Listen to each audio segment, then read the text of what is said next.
पति मारते हैं? हाँ जी। कहाँ से हो आप? करनाल। राधे राधे मित्रों, ये दीदी अपने पति के बारे में गुरुजी से कहती हैं कि मेरा पति बेल्टों से रात को 2 बजे मारता है। इस पर क्या बोले गुरुजी, आगे वीडियो में देखते हैं। राधे राधे गुरुजी। जी मैं हरियाणा से आई हूँ। बोलो बेटा। करनाल लगता है और ससुराल रायसन है जी।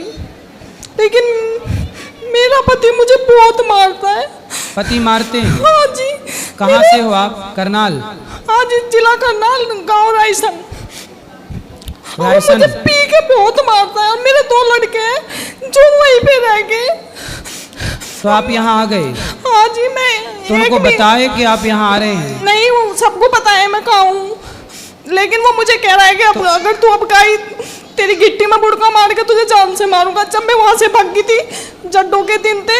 तो किस बात के लिए मारते हैं वो? क्यों? दारू पी के मारता है जी। मैं उसे रोकती हूँ कि दारू मत पीकर कुछ खाने पीने की चीज लेकर जिससे मैं भी खाऊं और मेरे बच्चे भी खाएं, लेकिन वो ये बात नहीं समझता।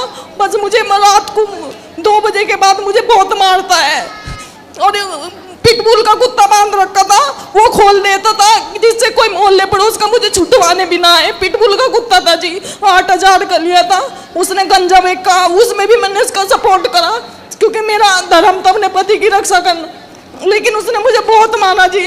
मैं जड्डों में भाग गई थी, मेरे सिर में कैंची मार रखी थी, खुन्ना खाई, और एक बामनी ने मुझे अपनी टूटी हुई चप्पल दी और मेरे पे ना कपड़े थे ना कुछ था। मैं बड़ी मुश्किल से अपने घरों आई भाग के रात तो उनके जो आपके सास ससुर हैं वो नहीं डांटते, उससे रोकते? उसने अपनी माँ को भी मारा, बाप तो मर गया उसका। वे 2 भाई हैं, एक बहन है उसके। तो उसके भाई लोग समझाते नहीं है? नहीं, वो सबको मारता है। उसने अपना भाई भौजी काट रखे थे। वो वहाँ पे पृथ्वीराज चौहान की मूर्ति के नीचे किराए पे रह रहा है। बहुत बुरा है जी, बहुत मारता है मुझे। मेरे 2 लड़के वहीं रह गए। तो बच्चों को भी मारता है? मेरा के तो मारता था पीछे, पता नहीं, बहुत बुरा है। तो आपके बच्चे कितने बड़े हैं? एक 8 साल का होगा, एक 6 साल का। उसका नाम हनी और सहजप्रीत है। तो आप छोटे छोटे बच्चों को छोड़ के आ गए हैं? अब गुरुजी मैं क्या करती, जब मेरे सिर में कैंची बाढ़ रखकर पीछे से वो पत्थर टैल का काम करता है और ग्राइंडर मशीन लियो, फिर रहा कह रहा है कि तेरे टुकड़े करूंगा, और कच्ची लैटरिन थी, कह रहा है इसमें दाब दूंगा, कह दूंगा किसी की गैल भाग गई। अब बताओ मैं क्या करती रात को। तो आपके माँ बाप को बताया आपने? मेरे पापा थे सपोर्ट में, लेकिन वे भी रक्षाबंधन वाले दिन मर गए। मम्मी सपोर्ट नहीं करती, भाई भी सुनते नहीं मेरी। भाई सपोर्ट नहीं करते? नहीं जी, 1 साल होगा उनके पास आए हुए मुझे हरियाणा। बताओ मैं आपकी क्या सेवा करूं?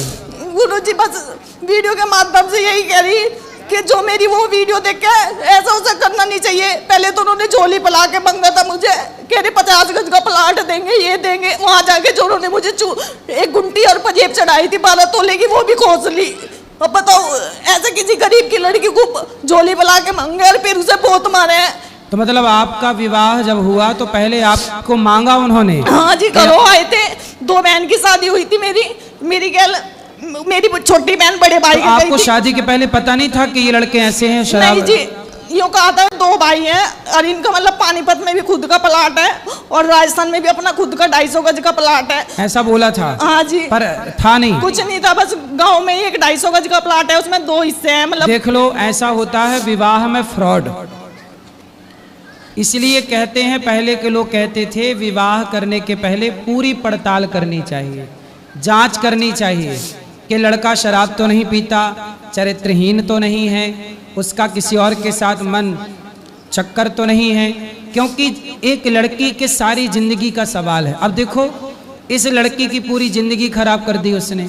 झूठ बोल के विवाह कर लिया कि मेरे पास ये है, ये है, ये है, और अब देखो शराब पी के कैंची से मारने का प्रयास कर रहा है। मुझे मूंद के चला गया कमरे में और ठेके पे से दारू लेकर आया, कह रहा है 2 घूंट भर, अगर नहीं भरेगी तो तुझे मारूंगा। मैंने पीनी तो मेरे कैंची मार दी। तो आपको भी शराब बोलता? हाँ जी, पीने मुझे का? शराब पीवाता था। उसी दिन भी आई थी जिस दिन उसने मुझे कैंची मारी, कह रहा पी, नहीं पिएगी तो तुझे मारूंगा और कह दूंगा किसी की गैल भाग गई। और यहाँ कोई नहीं तेरे बारे में जांच पड़ताल करने का, क्योंकि पिटबिल का कुत्ता है, कोई नहीं बढ़ सकता। सोचिए किस तरह से प्रताड़ित कर रहा है वो व्यक्ति, और ये बहन किस तरह से दुखी है।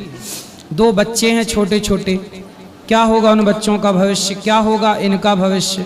अब इनका साथ ना इनकी माँ देने को तैयार, ना भाई देने को तैयार, ना समाज, कोई क्या करे।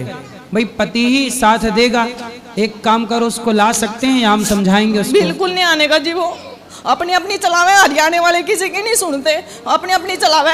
आपकी कथा सुन के, जैसे आपकी कथा चलती थी टीवी में, आप जैसे एक दो बार कह देते थे कि भैया दी लड़कियों का घर माँ की वजह से बिगड़ा है, वो इतनी बात सुन के मुझे ही मारता था, कहता तेरी माँ भी ऐसा करती है, जिसमें मेरी माँ ने कभी भी मुझे कोई गलत शिक्षा नहीं दी, ना मेरी माँ कभी फोन करे थी। जब भी मैं अपनी माँ से बात करती थी, लैटरिन में लुक के बात करती थी, क्योंकि वो मुझे मेरी माँ से बात ही नहीं करने देता था।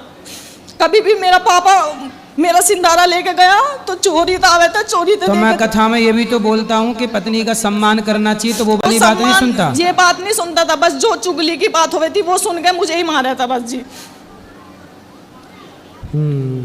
तो बस भगवान से यही प्रार्थना है कि आप अच्छे से रहें। बस गुरुजी मुझे मेरे बच्चे चाहिए दो। तो वो तो मिल जाएंगे, वो देने का नहीं, उनके बिना मैं मच्छी की तरह तड़प रही। नहीं तो वो क्यों नहीं दे, वो क्यों नहीं दे रहा है? कह रहा कि तू अपने घर से लेकर आई थी, वो मुझे मेरे बच्चे दे दे। तो उसको बोलना तू अपने बाप के घर से ले आया था। मेरे बिना बता बच्चे हो जाते वहाँ, मेरे बच्चे दुआ दो मुझे, बस मुझे मेरे लड़के चाहिए दोनों। उसको आपने बोला नहीं कि भाई तू भी तो लाया नहीं था ना, मैं लाई थी? कह रहा कहीं नहीं मैं देने का, मेरे हैं ये, पर मुझे मेरे दोनों बच्चे चाहिए। तो आप ना उसको समझाओ, नहीं समझे तो फिर पुलिस की सहायता लो। वहाँ की पुलिस भी बेकार है जी। गांव का सरपंच है, संदीप सरपंच है, वो भी उसकी पावर में है, क्योंकि वो उनके कुनबे का ही सरपंच है। वो भी नहीं सुनता सर। पुलिस जैसा आती थी तो कह देता था इनका तो डेली का ड्रामा है, वो बाहर से बाहर ही पुलिस को भेज देता, वो भी नहीं सुनता। एक ही सरपंच बना संदीप, वो भी नहीं सुनता सर। बेकार सरपंच है वहाँ के। हमारे इधर के प्रधान तो भाग के सुनते हैं, उधर के सरपंच भी बेकार होते हैं सर। इस सरपंच का मैटर नहीं है ना ये, पुलिस आती थी, वो सर बाहर से बाहर ही भगा देता था, कह देता था इनका तो कुत्ता बन रहा है पिटबुल का, तुम कहाँ जरबेने में फंस रहे हो, चले जाओ अपने। वो बाहर से बाहर ही भेज देता। तो पुलिस में भी आप थाने के ऊपर भी तो शिकायत कर सकते हैं, एसडीएम को करिए। करनाल जो बड़ा डीएसपी वो लगती है, उसमें भी गई मैं, वहाँ भी मेरी कोई सुनाई नहीं हुई जी। कह रहे घर का मैटर है, अपना बैठ के सुलझा लो। 50 बार तो वो होगी पंचायत, हाथ जोड़ जोड़ के घर से भी लेके गया, और वहाँ गाँव में भी पंचायत हुई, लेकिन उसकी समझ में नहीं आया। वो 2 दिन तो शांत रहता था, तीसरे दिन पी के फिर मुझे मारता था। देखो शराब कितनी बुरी है।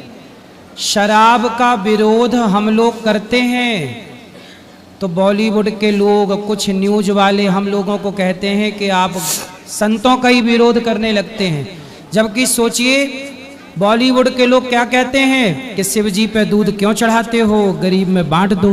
अब बॉलीवुड वालों से बोलो कि तुम्हारी शराब के चक्कर में ये बहन का घर बिगड़ गया। अब बताओ, जो पैसा शराब में खर्च होता है वो गरीब में क्यों नहीं बांट दिया जाए, वो गरीबों में बांटा जाए। इसलिए शराब को प्रमोट किसने किया? शराब का प्रचार कौन करता है? बॉलीवुड करती है। तो अब बताइए, बहन का घर बिगड़ा है तो जिम्मेदार कौन है? वो लोग जिम्मेदार हैं जो शराब को प्रमोट करते हैं। लोग क्या गीत गाते हैं, मुझे पीने का शौक नहीं, पीता हूं गम भुलाने को। अब आए वो लोग आगे और ये बहन का गम दूर करें। कैसे होता है ये गम दूर? तो शराब पीना कितना नुकसानदायक। देखो ये लड़की का जीवन खराब, इसके 2 बेटे हैं, वो भी अब क्या भविष्य होगा उनका। भगवान से यही प्रार्थना है कि आपके पति को सद्बुद्धि आए।